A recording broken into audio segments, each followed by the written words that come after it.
देख रहे हैं मिड कैप बाजार और मार्केट्स का पूरा एक्शन आपको बताएंगे। मिड कैप में किन शेयरों में खरीदारी हुई उसके बारे में पूरी जानकारी देंगे। जो आपके क्वेरीज हैं उनको शो में शामिल करेंगे और साथ ही ठीक 1:30 बजे होगा हमारा खास सेगमेंट डेंजर जोन। लेकिन शुरुआत करते हैं मार्केट्स का हाल देखकर। दबाव के साथ ही निफ्टी अभी भी ट्रेड कर रहा है और अभी भी 7830 के आसपास निफ्टी 46 पॉइंट्स की वीकनेस के साथ ट्रेड कर रहा है।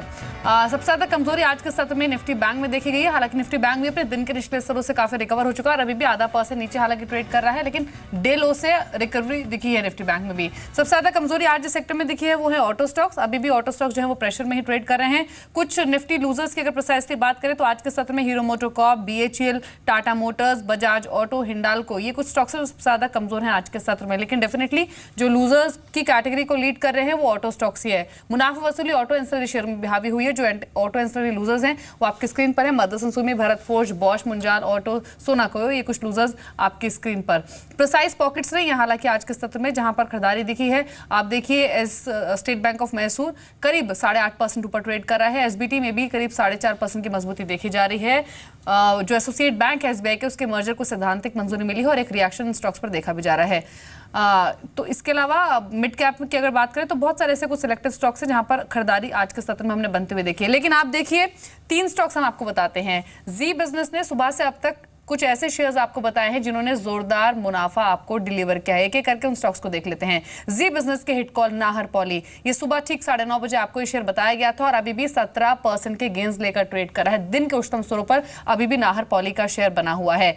दूसरी जी बिजनेस के हिट कॉल आप देखिए वो है काया लिमिटेड। ये सुबह फास्ट मनी शो में EPS शेयर के तौर पर मनीष ने बताया था और स्टॉक अब दिन के उच्चतम स्तरों पर आ चुका है। 16% की मजबूती लेकर कामकाज कर रहा है। और देखिए तीसरी जी बिजनेस की हिट कॉल वो है कोहिनूर फूड्स।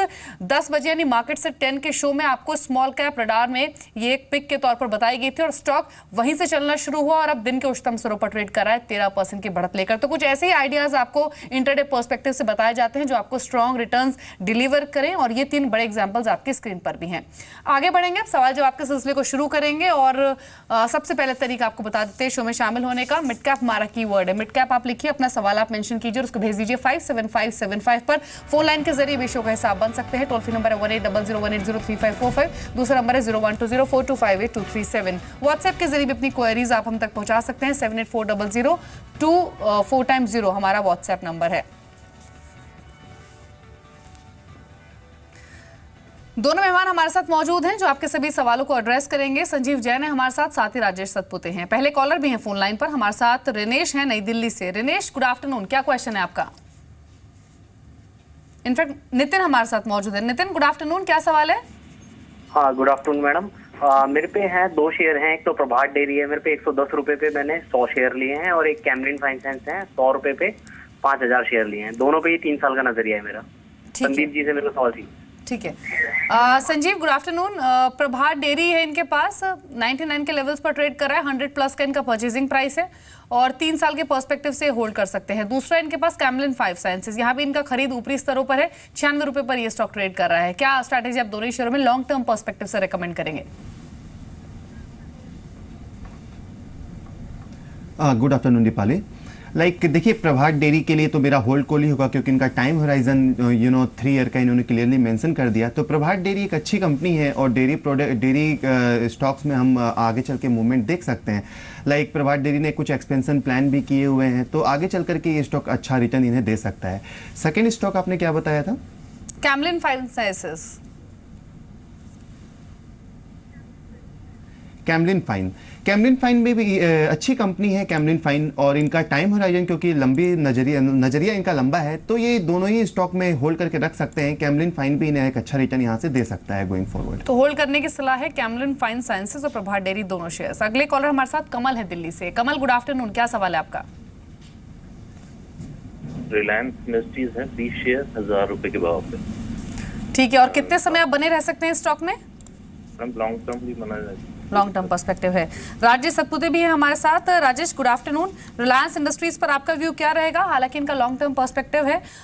इन्होंने जो शेयर खरीदे रिलायंस इंडस्ट्रीज के 1000 के लेवल पर खरीदे हैं। स्टॉक अभी करीब 971 के लेवल्स पर ट्रेड कर रहा है मामूली बढ़त के साथ और हाल ही में हमने देखा भी कि अच्छी स्ट्रेंथ इसने दिखाई भी थी। 1000 के लेवल को पार भी किया था और वापस इसने 1000 के लेवल को हाल ही में ब्रीच किया यानी अप्रैल एंड में। अभी क्या स्ट्रेटेजी रखें लॉन्ग टर्म पर्सपेक्टिव से? देखिए, since you are talking about long term year, मुझे लगता है कि यहाँ पे अगर आप मंथ ऑन मंथ चार्ट देखो तो रिलायंस एक दायरे में है, यानी 1110 on higher side, on lower side 910 920 तक का इसका सपोर्ट है। और ये जो पैटर्न मैं देख रहा हूँ, this is called as a symmetrical triangle formation, this is nothing but the consolidation form. यहाँ पे वन साइड व्यू लेना थोड़ा डिफिकल्ट है।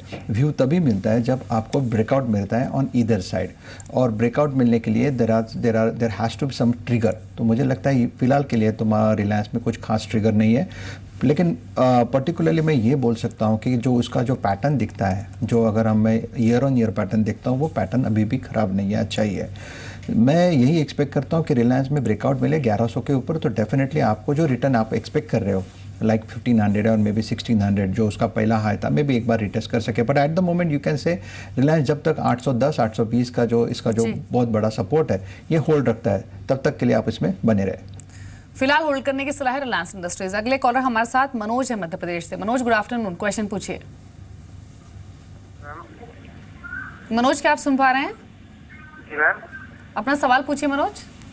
मैम मेरे पास NFL है 32 पैसे 60 पैसे का। ठीक है, 32 रुपये 60 पैसे की आपकी खरीद है। कितना समय रुक सकते हैं इस निवेश में?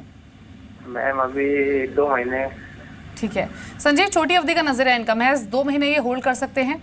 हालांकि नेशनल फर्टिलाइजर लिमिटेड की प्रिसाइसली बात करें तो अपने ईयरली हाइस के आसपास ये ट्रेड कर रहा है, और बीते 1-1.5 महीने में अच्छे मॉनसून की होप्स में हमने पूरे फर्टिलाइजर स्पेस में बाइंग देखी है। ये स्टॉक भी चला है, क्या करें? अभी 34 के लेवल पर ट्रेड कर रहा है, इनका खरीद भाव 32 रुपए का है।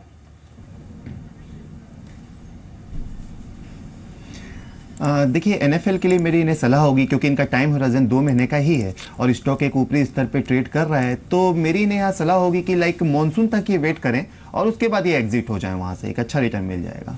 तो फिलहाल होल्ड करने की सलाह है NFL, और अभी भी स्टॉक दिन के उच्चतम स्तरों पर ही ट्रेड कर। आज हमने चुनिंदा फर्टिलाइजर स्टॉक्स में खरीदारी देखी भी है।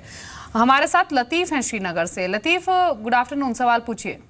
आफ्टरनून, मेरे पास जो टॉयलेट पावर के शेयर है 200 और 150 पे लिया हुआ है, रखना चाहता हूँ लॉन्ग टर्म के लिए। ठीक है। और दूसरी बात कि अभी इन्वेस्ट करने का समय है या थोड़ी देर रुके, क्योंकि मैं 8-9 लाख और रुपया इन्वेस्ट करना चाहता हूँ। ठीक है, आपको दोनों पर कमेंट्स दिलवा देते हैं। राजेश, पहले तो टोरेंट पावर एक अच्छे प्रॉफिट्स पर ये बैठे हैं। ये स्टॉक कंसिस्टेंट परफॉर्मर रहा भी है, बीते चाहे 3 मंथ्स का प्राइस एक्शन देखें या फिर 6 मंथ्स का देखें, इसीलिए 228 पर आ चुका है और इनकी खरीद भाव 150 का है। और आज खबरों में भी है टोरेंट पावर की F&O सेगमेंट में भी ये कंपनी शामिल हो सकती है। तो अभी क्या ये मुनाफा जो मिल रहा है इसको लेकर बाहर आ जाए, या फिर जो विनिंग स्ट्रीक स्टॉक ने दिखाई वो मेंटेन रखेगी? दूसरा, फ्रेश इन्वेस्टमेंट पर्सपेक्टिव से मार्केट से भी कैसे लग रहे हैं? अभी थोड़ा ठहरे नए निवेश से पहले, या फिर अच्छे स्टॉक्स अभी भी हैं? देखिए, यहाँ पे पहले बात करेंगे टोरेंट पावर की, तो ओवरऑल अगर आप देखो तो पावर सेक्टर बहुत अच्छे से परफॉर्म कर रहा है। उसमें भी आप देखो REC देखो, PFC देखो, एंड इवन टोरेंट पावर देखो। टोरेंट पावर जो कंसोलिडेट हो रहा है वो 220 के ऊपर अच्छे से कंसोलिडेट हो रहा है, और जहाँ सप्लाई पॉइंट है यानी 10 रुपये में सप्लाई पॉइंट है 230 के आसपास। मुझे पर्टिकुलर लगता है कि टोरेंट पावर जो है वो 240 250 के आसपास एक बार के लिए बुक करना चाहिए। मुझे ऐसा लगता है कि एक बार के लिए टोरेंट पावर करेक्शन के फेज में आएगा, बट नॉट इमीडिएटली, इसलिए मैं इमीडिएट आपको नहीं बोल रहा हूँ एग्जिट के लिए। तो आप फिलहाल के लिए 210 का पोजिशनल स्टॉप लॉस रखें और इसे होल्ड रखो। 240 250 के आसपास आए तो एक बार फिर से कॉल करके एक बार रिव्यू ले लीजिए। लेकिन अगर मुझे लगता है कि अगर बाजार में प्रेशर आएगा तो उसमें भी आएगा, क्योंकि पावर सेक्टर ऐसा बहुत बढ़िया नहीं है लेकिन परफॉर्म तो कर रहा है, so better we hold it. देखिए, as far as the market is concerned, मुझे लगता है मार्केट में हमने बहुत अच्छी रैली देखी। मार्केट यानी 6800 से लेके हमने रफली 8000 तक की रैली देखी। तो मुझे लगता है कि यहाँ पे मार्केट अगर आप देखो तो निफ्टी जो है, फॉर एग्जांपल मैं निफ्टी की बात करना चाहूँगा, निफ्टी 8000 के आसपास अटक रहा है और सामने 7700 पे सपोर्ट ले रहा है, 300 पॉइंट का रेंज है। लेकिन मुझे लगता है कि निफ्टी अगर 7700 यानी अगर प्योरली शॉर्ट टर्म की बात करें तो अगर 7780 का अगर निफ्टी लेवल तोड़ेगा तो निफ्टी में 200-300 पॉइंट की बड़ी करेक्शन आ सकती है। लेकिन 300 पॉइंट की बड़ी करेक्शन ये पकड़ो कि उसमें स्टॉक्स में बहुत ज़्यादा पिटाई हो सकती है। तो मेरा स्ट्रैटेजी यही रहेगा, since you are a market player, आप ये तो नहीं कर सकते कि आप यहाँ पे सिर्फ बैठ के देख सकते हो, क्योंकि there are pros and cons. 50-50 का गेम है, it's a game of 50-50। So मुझे लगता है कि आपको यहाँ पे बने रहना चाहिए, इन्वेस्टमेंट करते रहना चाहिए। फॉर एग्जांपल मैं यहाँ पे आपको सिप्ला रिकमेंड करना चाहूँगा, 525-530 के आसपास है। मुझे लगता है सिप्ला एक 510 के ऊपर एक बेहद अच्छा बाय है, और मेरा जो इसका टारगेट है वो 660 का है फॉर ए ईयर्स टाइम। जी, तो 1 ईयर पर्सपेक्टिव से सिप्ला अच्छा लग रहा है राजेश को, इसलिए आप खरीद सकते हैं 660 के टारगेट्स के लिए, ऐसा राजेश का मानना है। साथ ही टोरेंट पावर अभी होल्ड करने की सलाह है। सौरभ है अगले कॉलर हमारे साथ फोन लाइन पर कोलकाता से। नमस्कार सौरभ, क्या सवाल है? अगर मेरे पास जे कुमार इंफ्रा के 250 शेयर है एट द रेट 290 और 5 के है 2000 share at the rate 80। Okay ठीक है, तब तक जे कुमार इंफ्रा को मैं होल्ड करूँ जो मेरी प्रॉफिट है। ठीक है संजीव, जे कुमार इंफ्रा है इनके पास 290 के भाव पर। हालांकि साल की शुरुआत से ही अंडर परफॉर्मर रहा है ये स्टॉक, बीच बीच में लोअर लेवल से थोड़ा थोड़ा स्पर्ट दिखा है, लेकिन अगर बीते 1 साल के प्राइस लेवल से कंपेयर करें तो नुकसान ही इसने दिया है अपने निवेशकों को। अभी 230-240 के आसपास ही ट्रेड कर रहा है, इनका खरीद भाव 290 का है। नुकसान है पर थोड़ा नुकसान है अगर इसके हायर लेवल से कंपेयर करें तो यहाँ क्या करना चाहिए इनको? दूसरा स्पाइस जेट 80 रुपए पर इन्होंने शेयर्स खरीदे, उन्हीं लेवल्स के आसपास ये स्टॉक ट्रेड भी कर रहा है, तो दोनों शेयरों पर क्या स्ट्रैटेजी आप रेकमेंड करेंगे? देखिए जय कुमार इंफ्रा के लिए मेरी यहाँ पर इन्हें राय होगी कि ये एक स्पाइक में एग्जिट हो जाएं, क्योंकि इंफ्रास्ट्रक्चर में अभी हमारा वो कॉन्फिडेंस नहीं आया है। इकोनॉमी को थोड़ी और स्टेबल होने देन इंफ्रास्ट्रक्चर कंपनी में अपने फोकस कर सकते हैं। तो यहाँ से एक स्पाइक में, एक अच्छी स्पाइक में यहाँ से एग्जिट होने की सलाह होगी मेरी। और लाइक स्पाइस जेट, ये स्पाइस जेट को होल्ड करके रख सकते हैं, एक अच्छी कंपनी है, अच्छा नंबर्स भी रिपोर्ट करना चालू की है कंपनी ने, और जेट अपने प्लेन्स को भी, नंबर को भी वो बढ़ाने की कोशिश में लगी हुई है। तो गोइंग फॉरवर्ड हमें लगता है कि स्पाइस जेट एक अच्छा रिटर्न इन्हें यहाँ से दे सकता है। जी अगला सवाल है हमारे पास केयूर रवल का गांधीनगर से। रवल नमस्कार, सवाल पूछिए अपना। इसका लैब मेरे पास 1500 शेयर है, बाइंग प्राइस 520 है, 520 है, 520। बाइंग प्राइस आपका 520 रुपीज का है? हाँ यस मैम, और अभी तो बहुत नीचे जा रहा है, तो क्या करना चाहिए? आपको कमेंट्स दिलवा देते हैं। राजेश क्या सलाह होगी इप्का लैबोरेटरीज पर? अभी 450 पर स्टॉक ट्रेड कर रहा है, इनका परचेजिंग प्राइस है 520 का। हालांकि अगेन इस स्टॉक की भी स्टोरी जो है वो डिसअपॉइंटिंग ही रही है। अगस्त ऑनवर्ड्स नेगेटिव न्यूज फ्लो के बीच में स्टॉक ने करेक्ट होना शुरू किया था, वो करेक्शन 850 के लेवल से अभी तक कायम है, 450 पर आ चुका है। क्या करें अभी?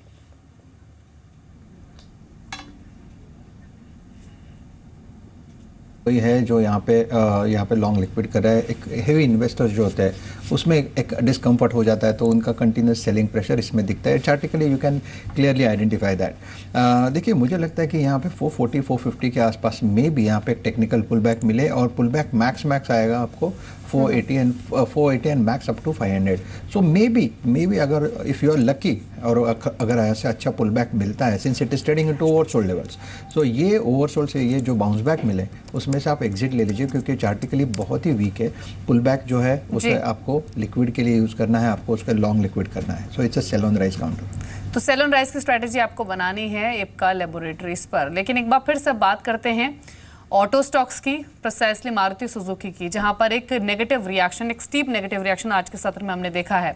और इस कमजोरी के पीछे कई सारी वजह रही। पहला तो ये कि जो ग्लोबल एनसीएपी ने जो क्रैश टेस्ट किया उसमें मारुति की जो 2 गाड़ियां थी वो फेल हुई, और साथ ही जापान में सुजुकी का शेयर 15% तक टूटा। वहां पर कुछ फ्यूल एमिशन नॉर्म्स के उल्लंघन का मामला था, जिसका रिफ्लेक्शन हमने मारुति सुजुकी पर भी देखा। लेकिन आज की इन खराब खबरों के मायने क्या हैं और क्या डेवलपमेंट्स हुई, ये समझ लेते हैं मेरे सहयोगी मनीष से। बताइए मनीष। धन्यवाद दीपाली। जिस तरह से हमने देखा था कि सबसे पहले खबर आई कि भारत में जो है जो मारुति महिंद्रा जैसी कंपनियां जो है क्रैश नियमों को पालन नहीं कर पाई थी, उसकी वजह से हमने देखा था उन तमाम शेयरों को नेगेटिव खबर उनसे जुड़ी हुई आई थी। शुरुआत उन शेयरों की थोड़ी कमजोर हुई, उसके बाद हमने देखा था कि सुबह में इन शेयरों में मारुति जैसे स्टॉक्स में देखिए थोड़ी गिरावट देखने को मिली थी। लेकिन जैसे ही सुजुकी को लेकर कुछ प्रॉब्लम आई, टोक्यो एक्सचेंज में जो मारुति की पेरेंट कंपनी है जो वहाँ लिस्टेड है, वहाँ देखिए सुबह ट्रेड कमोबेश ठीक देखने को मिला था। करीब 1 बजे के आसपास 3.5 घंटे का समय जो है भारतीय बाजार खुलने में और वहाँ के बाजार में टाइम का जो है डिफरेंस है, तो करीब 1 बजे के आसपास 2900 येन के आसपास पर जो है सुजुकी का शेयर ट्रेड करा था। वहीं एटलेंडम शेयर में उस खबर के बाद बड़ी गिरावट देखने को मिली, वॉल्यूम एक बहुत बड़ा इजाफा देखने को मिला, और करीब 14-15% की गिरावट जो है जो सुजुकी का शेयर था जो टोक्यो एक्सचेंज पर लिस्टेड था उसमें गिरावट देखने को मिली। उसका असर सीधे तौर पर भारत पर देखने को मिला, जब मारुति का शेयर देखे करीब 9:45 के आसपास ह्यूज वॉल्यूम के साथ, चूंकि मारुति की जो भारत में लिस्टेड कंपनी मारुति सुजुकी, वो सुजुकी की ही की सब्सिडी कंपनी है, सुजुकी उसकी पेरेंट कंपनी है, उसका सीधे तौर पे असर जो है यहाँ पे देखने को मिला जब भारतीय बाजारों में मारुति सुजुकी के शेयर में 3-3.5% गिरावट देखने को मिली। तो एक साथ दो नेगेटिव खबरें आई, उसका असर देखने को मिला। अब देखिए बाजार में भी रिकवरी देखने को मिल रही है। मारुति सुजुकी के शेयर में देखिए उसका एक शार्प रिकवरी देखने को मिली है और वापस शेयर जो है दिन के ऊपरी स्तर के आसपास पहुंचने की कोशिश कर रहा है। केवल अब 1% की गिरावट देखने को मिली है। लेकिन सुजुकी का शेयर देखिए फाइनली जो है करीब 270 येन गिर के 9.5% की कमजोरी के साथ जो है जापान के बाजार में बंद हुआ। जापान का बाजार चूंकि बंद हो चुका है, लेकिन भारतीय बाजार में देखिए मारुति सुजुकी के शेयर में एक शार्प रिकवरी देखने को मिली है। तो पेरेंट कंपनी जो सीधे तौर पर दिक्कत आई, उसका असर जो है इनकी सब्सिडी कंपनी मारुति सुजुकी के शेयर पर देखने को मिला। तो घरेलू के बजाय जो पेरेंट कंपनी से जुड़ी जो ज़्यादा बड़ी नेगेटिव खबर थी, उसका असर देखने को मिला मारुति की सुजुकी के प्राइस पर। जी शुक्रिया मनीष आपका। बिल्कुल एक स्टीप रिएक्शन जरूर देखा गया था। हालांकि अभी भी ये स्टॉक लाल निशान में है, लेकिन दिन के निचले स्तरों से थोड़ी सी रिकवरी दिखी है और अब 1% महज नीचे मारुति सुजुकी ट्रेड कर रहा है। एक समय में 2.5-3% तक की भी कमजोरी स्टॉक में देखी गई थी। अब मिस्टर आरसी भार्गव भी हमारे साथ फोन लाइन पर मौजूद हैं, चेयरमैन है मारुति सुजुकी के, उनसे कॉमेंट ले लेते हैं। Mister Bhargava good afternoon sir. पहले तो जो क्रैश टेस्ट पर जो रिपोर्ट आई है एनसीएपी की, उस पर ही आपसे कॉमेंट लेना चाहूंगी। मारुति की 2 कारों को इस क्रैश टेस्ट में शामिल किया गया था, सिलेरियो और इको, दोनों को ही 0 रेटिंग मिली है। तो इस पर सबसे पहले आपका रिएक्शन क्या है, क्योंकि सिलेरियो आपकी ऐसी कार है जो कि जिसकी सेल्स काफी स्ट्रांगली इंप्रूव हो रही हैं, लेडीज इसको बहुत प्रेफर करती हैं, आपका 1-1.5 साल पुराना लॉन्च है और काफी हाई प्रोजेक्शंस भी हैं गोइंग फॉरवर्ड इस कार को लेकर। अब इस तरह के रिपोर्ट अगर आती है तो डेफिनेटली एक कंसर्न जरूर इमर्ज करती है।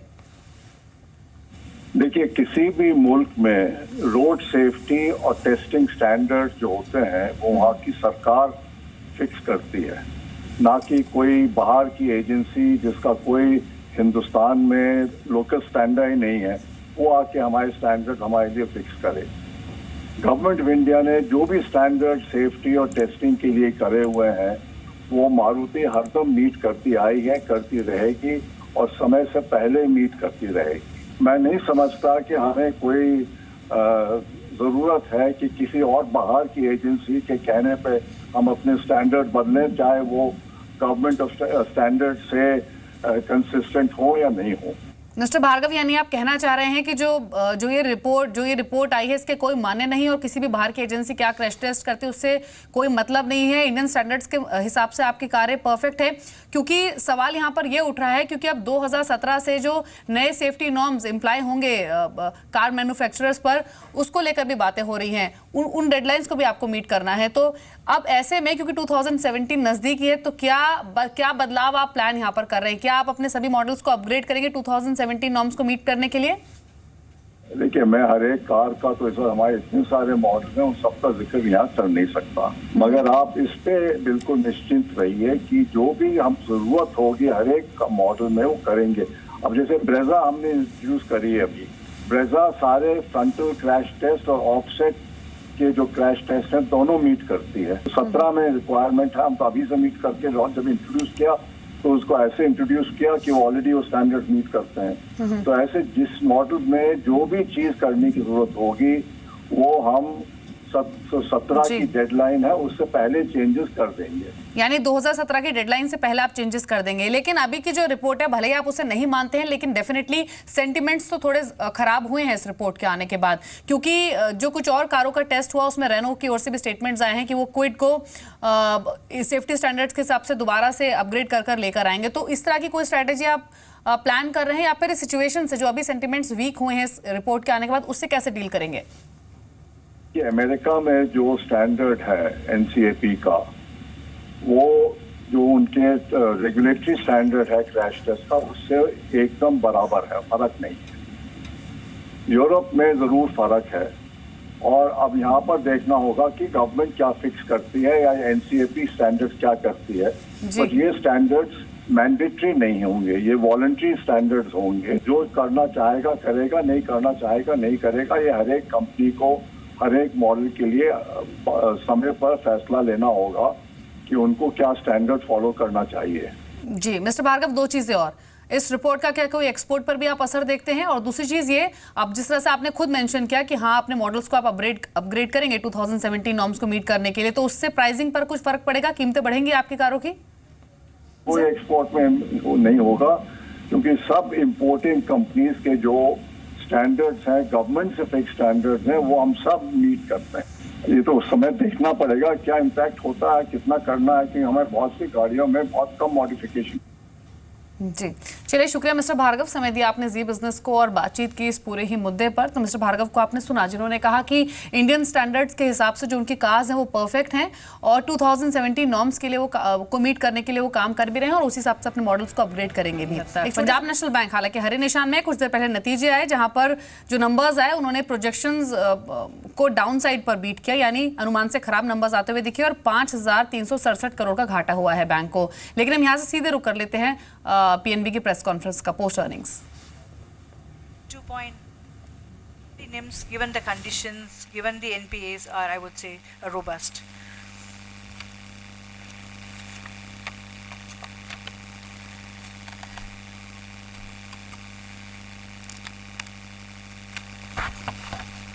The profitability ratios, return on assets was 0.53 last year. Obviously, given the losses, it is negative. Return on net worth, negative. Operating profit to working funds 1.88. Establishment expenses to total expenses 15.27. It has come down from 18.23. Cost to income ratio, as I said, mentioned earlier, what was 46.74 today is 44.94. Book value per share is at 180.6 and earnings per share, obviously, given the losses, it is negative. Moving on to asset quality, like as I was mentioning, on each of the segments, how we have been approaching the approach of the bank. The bank has, the last 8 months, created what is called as a war room at the head office, knowing well the bank had already, the NPAs. So we had taken a very conscious decision to create a war room headed by a general manager and a team of senior executives to create awareness and focus at the ground level for recovery engagement. And we have had very good results, I must say, in the last 2 quarters, as well as the new year that has started. We have been doing well. तो आप सुन रहे थे Punjab national bank की press conference after earnings. कुछ ही देर बाद हमारे साथ management भी मौजूद रहेगी पंजाब नेशनल बैंक की। एग्जैक्टली उनसे फ्यूचर आउटलुक समझेंगे और स्पेशली जानने की कोशिश करेंगे कि जो हायर प्रोविजनिंग की है बैंक ने यहाँ पर डन हो चुकी है या फिर अभी और प्रेशर आने वाले क्वार्टर्स में बिल्डअप हो सकता है। बातचीत करेंगे कुछ देर बाद मैनेजमेंट से। लेकिन ब्रेक में जाने से पहले एक और अपडेट आपको बता देते हैं। एप्पल के सीईओ टिम कुक आज मुंबई में है और उन्होंने यहाँ सिद्धि विनायक मंदिर में दर्शन किए। उनके साथ मुकेश अंबानी के बेटे अनंत भी थे और एप्पल इंडिया के हेड संजय कौल भी टिम कुक के साथ थे। सिद्धि विनायक मंदिर में टिम कुक करीब आधा घंटा रहे और मुंबई में ही टिम कुक की कुछ इंडस्ट्रियलिस्ट के साथ बैठक भी है। खबरें हैं कि वे टाटा ग्रुप के चेयरमैन साइरस मिस्त्री से भी मिल सकते हैं और इसके अलावा आज शाम शाहरुख खान ने टिम कुक के लिए आज अपने घर मन्नत पर भी डिनर रखा है। इसमें बॉलीवुड की चुनिंदा जो हस्तियां हैं वो शामिल होंगी और टिम कुक भारत में 1 हफ्ते रहेंगे और इस दौरान टिम कुक मुंबई के अलावा हैदराबाद, बेंगलुरु और दिल्ली भी जाएंगे। प्रधानमंत्री मोदी से भी इनकी मुलाकात इस हफ्ते के दौरान हो सकती है और बतौर एप्पल सीईओ ये उनकी पहली इंडिया विजिट है।